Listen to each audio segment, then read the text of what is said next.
صباح الخير. النهاردة يوم جديد. احنا النهاردة هننزل الشارع وهنسأل بعض الناس عن العبادات اللي عندي. يلا بينا ننزل الشارع.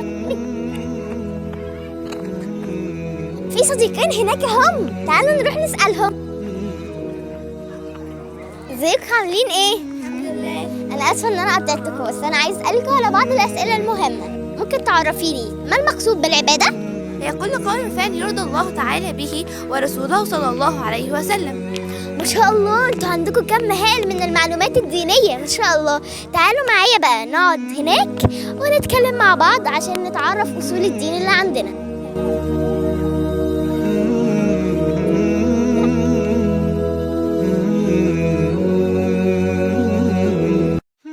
السلام عليكم ورحمة الله وبركاته. احنا النهاردة ان شاء الله هنتعلم درس العبادات. بداية كده احنا هنتعلمه مع صديقتنا سارة وصديقتنا رقية. طب دلوقتي يا سارة، ما المقصود بالعبادة؟ هي كل فعل أو قول يرضى الله تعالى به ورسوله صلى الله عليه وسلم. طب دلوقتي يا رقية، لماذا أمرنا الله سبحانه وتعالى بالعبادة؟ الله سبحانه وتعالى بعبادته لما فيها من منفعة للنفس البشرية، كما أن طاعته جل وعلا من أسباب محبته ورضاه عنا، مثل الصلاة والصوم والزكاة.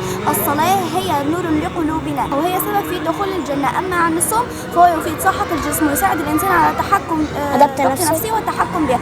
أما عن الزكاة فهي تحقق التكافل بين أفراد المجتمع وتزيد البركة في المال. تنقسم العبادات إلى نوعين. دلوقتي يا رقية اتفضلي لي قولي لي يعني إيه الفرق؟ هو ما يجب القيام به ويأثم من تركه، معنى كلمة ويأثم ويذنبه.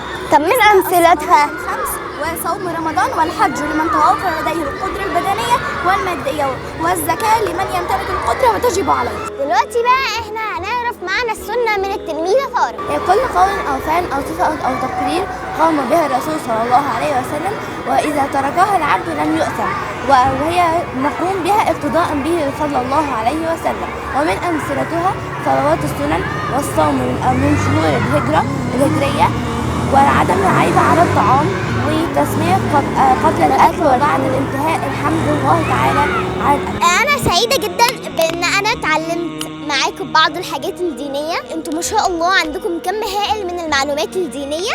أتمنى يكون جمهورنا استفاد هو كمان. أنا بحبكم جدا، والسلام عليكم ورحمة الله وبركاته.